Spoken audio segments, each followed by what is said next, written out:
This absolutely massively long car is the rather lovely Rolls-Royce Phantom.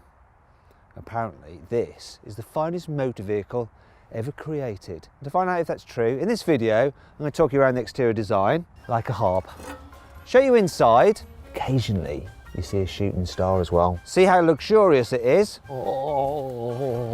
talk you through some of the upgrades that will avoid certain areas such as the Midlands. Take it for a drive. She does not get a move on when you put your foot down. Be taken for a drive. And if it gets damaged now, I ain't driving and I don't have to pay. And seeing as this one here with options only costs £400,000, I'm of course going to poke it with a stick. Yes, they are, Matthew. They are real indeed. Now, before we get into the video, please make sure you're subscribed to this channel and hit the bell icon to turn your notifications on. The more subscribers I have, the more likely it is that I can review cars such as this rather than just mainstream stuff. However, if you are after a mainstream car and want to see how much money you can save on it, click on the pop-out banner up there to download the new CarWow app. There you can browse through reviews and various offers and deals on cars. And if you're not thinking about buying a car, then tell your friend to download it. All right, good, thank you. Let's go on with the video. Let's kick off this review by talking about the Phantom's design. Now, I don't actually have much to say because it pretty much speaks for itself. It's very, very recognisable. There's also lots of shiny chrome about the place. Down the side, it's long, as I mentioned in the intro of this video. In fact, this car is the short version. It's only 5.76 metres long. You can get one that's 25 centimetres longer. I don't know why you need that, but you can. To put that into perspective, a BMW 7 Series long wheelbase is half a metre shorter than this shortest version of the Phantom. It's insane. Then you come to the front. Look at that face. That face just says, "Get out of my way, old boy." Absolutely imposing, isn't it? And you can play the grille like a harp. Yes, this is a very serious review. I'm sure I'll be getting another Rolls-Royce to review soon. Anyway, there's so much more to show you on this car. Here on the inside, the Phantom feels just as humongous. Look at this dash. It's like the bridge of a ship. It is huge. And then there's the quality of the materials, everything, like the leather, the seats. It's all just so glorious. There's metal switches and bits and pieces about the place. Gorgeous. And even the knobs that you turn, they're surrounded in leather. So you don't have to touch any horrible plastic if you don't want to. And the plastic that there is lovely as well. Do you know what? I can't imagine that being in heaven feels any better than being sat in a Phantom. I find it really funny that while this car has an old school style analogue clock, the dials for driving are digital, though they are meant to look like analogue dials. The infotainment system is nice and clear, and it's actually BMW's iDrive because obviously BMW own Rolls-Royce. Super easy to navigate, very easy to use, lovely jubbly. What I do like is that when you turn the car off, you can then fold this away so it's not on show, looking all unsightly. And when you lock the car, check this out. The screen hides away. And then when you come back into the car and turn it on, it pops back out again. Welcome to Phantom. And the whole thing is kept behind this glass screen. It's almost like a display cabinet on an expensive piece of furniture. It's lovely. Obviously, the best seats in the house are those in the back of the Phantom. And I feel I should do the normal CarWow practicality stuff, so yay, headroom's good. Knee room, yeah, that's really good as well. Not sure why you need the longer version. This is fine. How's this not going to be fine? Look, Isofix points under there. If you want to carry a baby, you can carry 3 people in the back at once, and because the car's wide, there's lots of shoulder room and there's still decent headroom here, and there's lots of foot space, so that's all good. Or you can fold this down and go like this. Lovely, yeah, it's all perfectly spacious. Great. And I guess I should give a special mention to these seats because they're unexplainably comfy.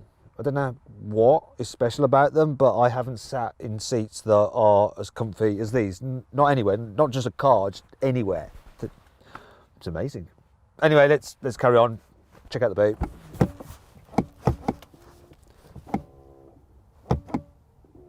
Computer says no. It's got a child lock on. Right, and let's tick off the boot section of the review.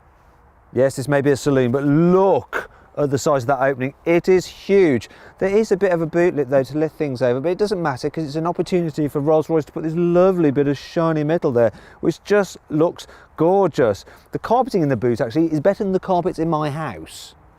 Then there's the space itself. So the capacity is 550 litres, so that's bigger than a Bentley Mulsanne, a Mercedes Maybach, a BMW 760 Li's, an Audi 8 long wheelbase. It's absolutely huge, which is handy because you could fill it full of money, then drive it to Switzerland to put it into your Swiss bank account to keep the taxman's grubby paws off it. Excellent. Speaking of tax, now I mentioned the car's price earlier, £300,000, 400 with options. That's excluding VAT. Anyway, that's all the normal review stuff dealt with. Let's crack on with loads and loads of cool things about this car because there's just so many. Rolls-Royces have always been about effortless progress, and this Phantom is no exception. It's got a 6.75 twin-turbo V12 with 570 horsepower, 900 newton meters of torque, and go from 0 to 60 in 4.8 seconds. Best thing about this engine though is how smooth it is. So there is a pound coin. I'm going to place it on the top of the engine. It's not moving at all. But what will happen if I rev the engine? Surely it's just going to fall off and end up somewhere down there. Maybe get caught in some ancillary and cost a lot to repair. Let's find out anyway.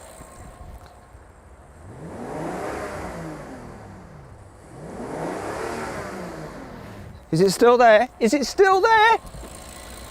Oh my God, that's incredible. The exhaust on this car look really cool. Unfortunately though, this is just a facade. There's two actual exhaust pipes in there which are much smaller. But at least those are real, aren't they, stick of truth? Yes, they are, Matthew. They are real indeed. It never lies. If you pay an extra £10,000, you can get the optional Shooting Star headliner. So the roof is actually filled with little LEDs, and it actually takes two men 9 hours to fit them all. The constellation that you see here is that over the Rolls-Royce factory in Goodwood, but if you want, they can do any constellation, and you can have up to 1,340 little LEDs in the roof, though if you do that, it can take more time, so two men, 13 hours to fit. Occasionally, you see a Shooting Star as well.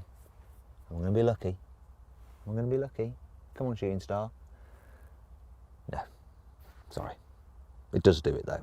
The Phantom has umbrellas mounted in its rear doors. Now, if you've got Skoda, you're probably going, yeah, well, my car's got that. It may have, but Skoda ripped off Rolls-Royce. And the way this all operates is just so much more luxurious. You press a button to release it. You get a full-size umbrella, not one of the short, cheap things you get in the Skoda. And the actual mechanism of the umbrella is just so glorious to use. Oh, yeah, I mean, it just feels so super expensive. In fact, it feels more expensive than a whole Skoda car, actually. Ooh, burn! Nailed you, buddy. So, yes, Skoda owners. Rolls-Royces are all about transporting you along in utter tranquility. That's why this car is fitted with 130 kilograms of sound insulation. You get double glazing all round, 6 millimeters thick, and I'll show you just how quiet this car is now. So, Jack, you just bought a BMW E36 M3. Tell me about that car. So it's a 1994, it's Hellrot red, it's got gas coilovers, it's got semi-slicks, it's got a roll cage, half the interior is stripped. Yeah, Jack, you just carry on. Yeah, very interesting, yeah, very interesting, mate. They're so boring. I'm glad I can't hear any of that. Every Phantom gets these electrically operated and very sturdy feeling picnic tables, but for an extra £8,000, you can upgrade to the rear theatre. So you have like telly and stuff like that, but also you can operate the car's infotainment system and the satellite navigation. So you can input a route here from the back and override that in the front, so it means that you don't even have to speak to your driver, you can just do it through the sat-nav. Also, you can set up the sat-nav so it'll avoid certain areas, such as the Midlands maybe. And then there's the points of interest, which not only have things like petrol stations and stuff like that, but also Rolls-Royce specific points of interest, such as the Polo, the heliport, and probably bespoke jewellers. Once you've done all that, you just press the button and make it all go away again. Go away, I don't want to see you. Thank you. As you can see, the rear doors on this car open backwards and to 90 degrees. Makes it dead easy to get in and out. They are heavy doors though, so they're quite a weight to shut, but don't worry because every door on this car can be closed electrically at the press of a button. Bye-bye. If you buy a Phantom, you get to choose from 20 different types of leather, 17 different wood options. You can have logos all over the place. Get these super comfy pillows for the back seats. In fact, the back seats can come as this 3-bench, or you can get a 2-bench. And if you want, you can have a champagne cooler in there somewhere. I don't have it though. Probably just as well, I'm doing dry January. Now, I wouldn't say that people that buy Rolls Royces are vain, but the car does come with the largest vanity mirrors I've ever seen. In fact, there's an extra mirror just on the side as well. Look, so you can check out your better side. You can raise and lower the Rolls-Royce mascot on the bonnet from here inside the cabin. She's known as the Spirit of Ecstasy, though if you were a raver in the 90s, you might want to call her the Spirit of MDMA, which would be appropriate because she's up one moment, then she's down, and then she's up again, and then she's down, then she's up, and she's down. Maybe she's up again, and then down for a very long time.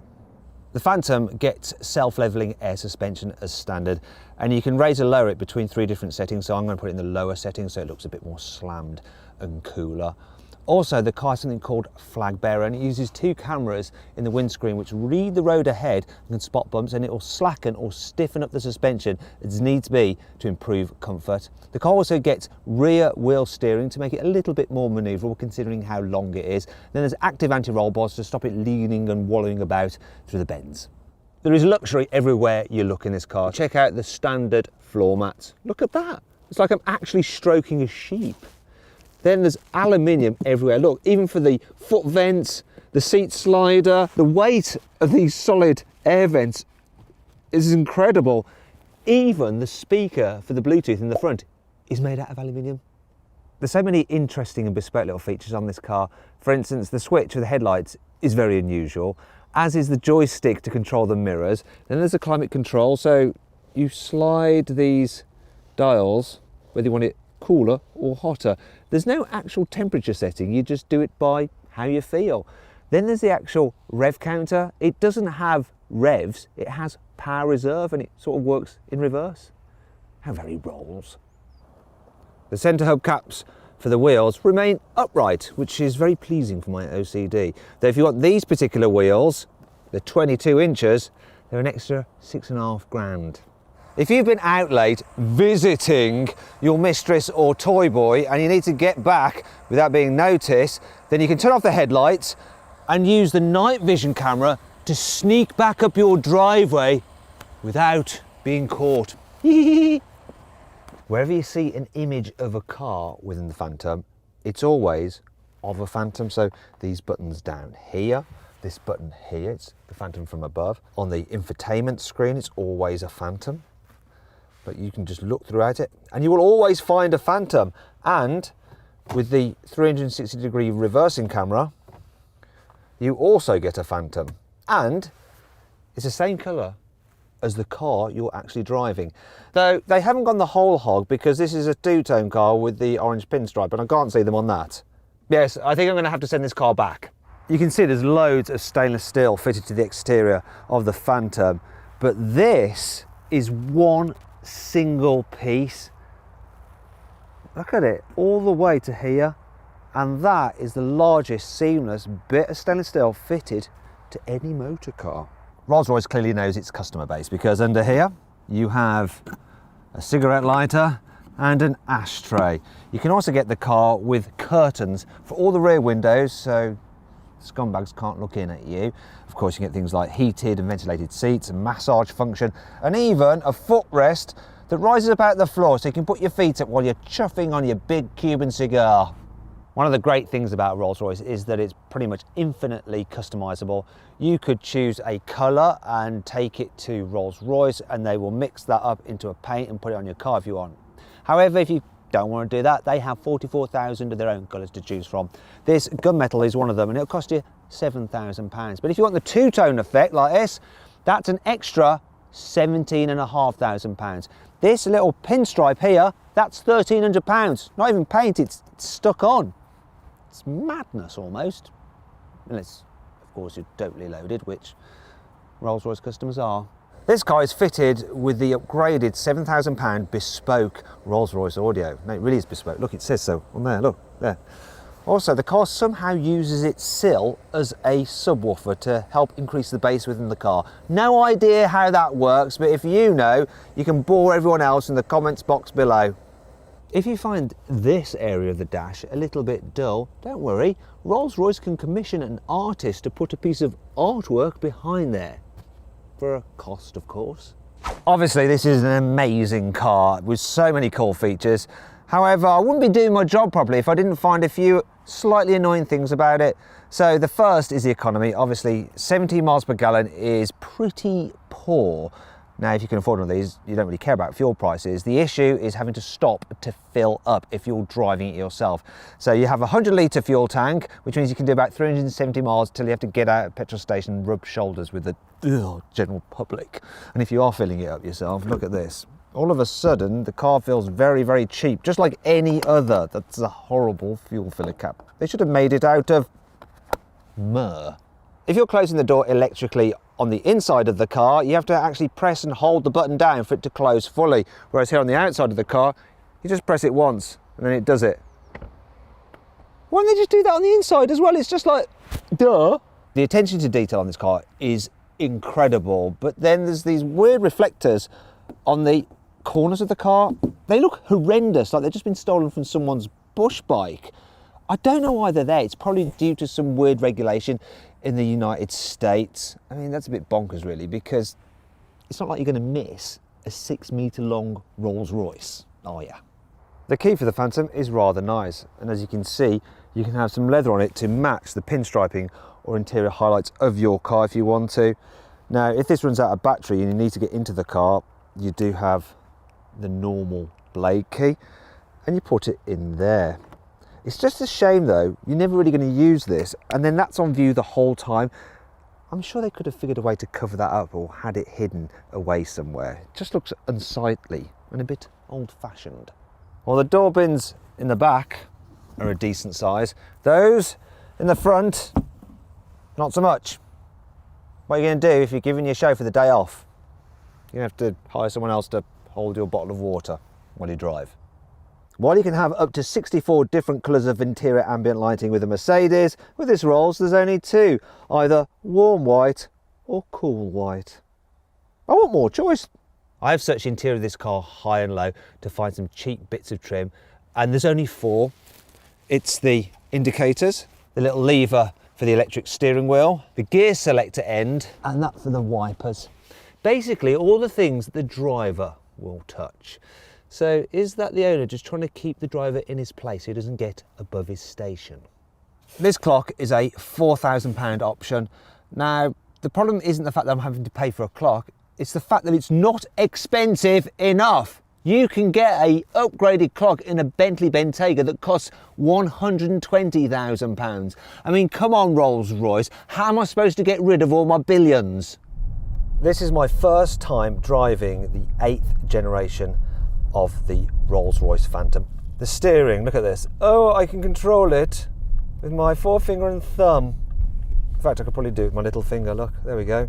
I'm steering £400,000 with my little finger.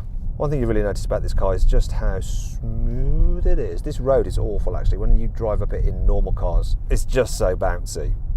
In fact, I can illustrate how good this car suspension is now because I'm going to take a little detour and drive over some cobbles because I can do.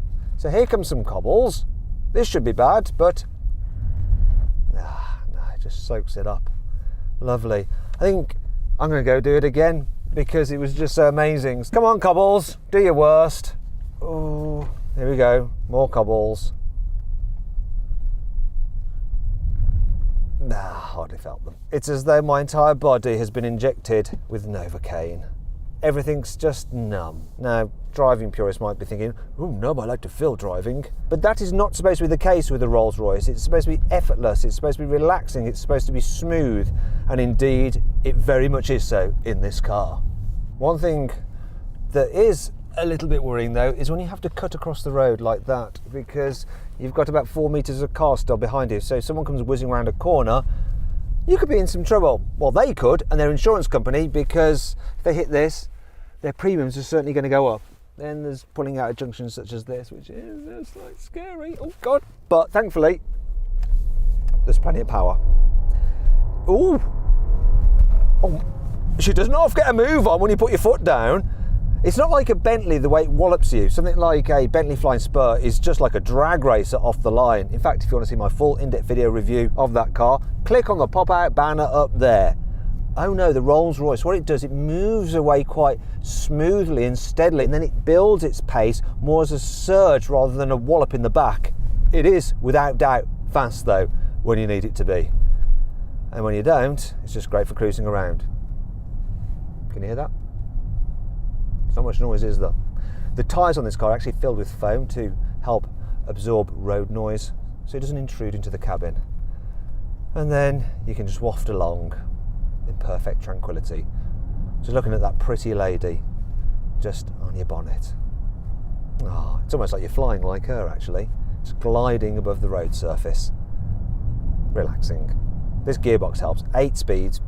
It feels like 1 speed to me. It's just seamless. So smooth the way it changes. It's quite handy that this particular car has a heads-up display because I've no idea what speed I'm doing, and you're constantly having to look down at the dials to check because you could be doing 100 or 40. It just all feels the same. So it's handy to have it right on the road in front of you. It means you don't end up breaking the law, because I'll tell you what, this car will be pretty conspicuous for the police. Needless to say, driving this thing along on a motorway is an absolute dream. It's all right on a twisty road as well, as long as you don't get too carried away. It will hold on to the road despite its huge bulk.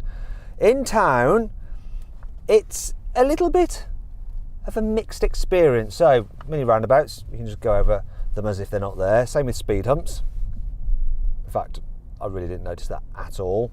But then you start to get a little bit concerned just by the sheer size of this thing. So I'm heading into town now to do some essentials shopping, and we'll see how I get on.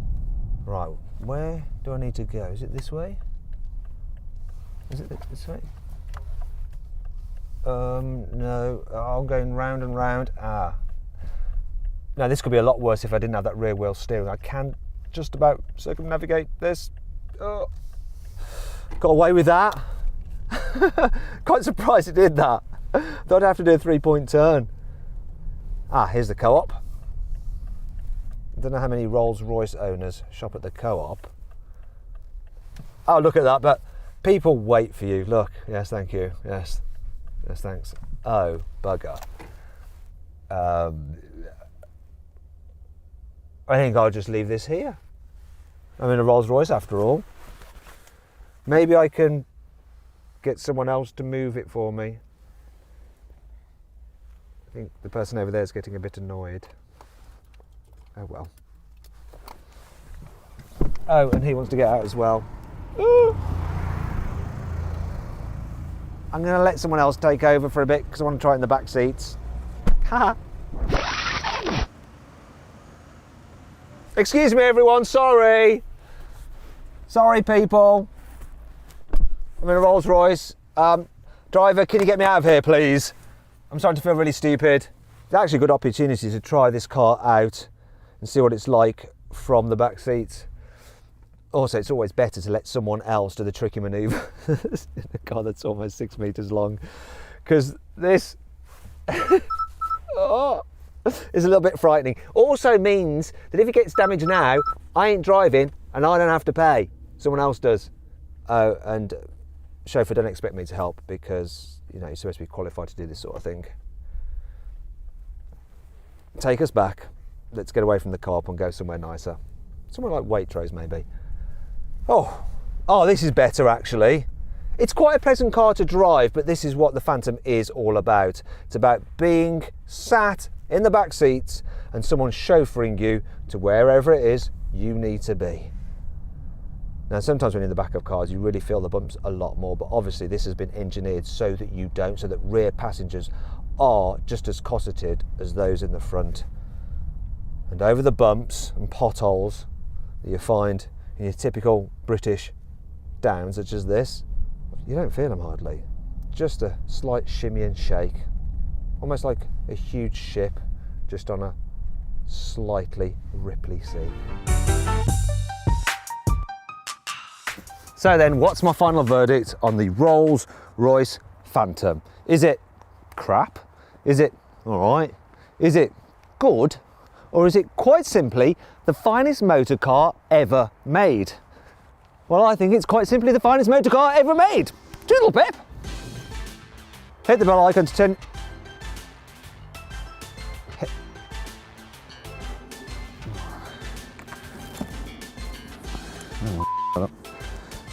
Right, I'm going to burp soon. Come on.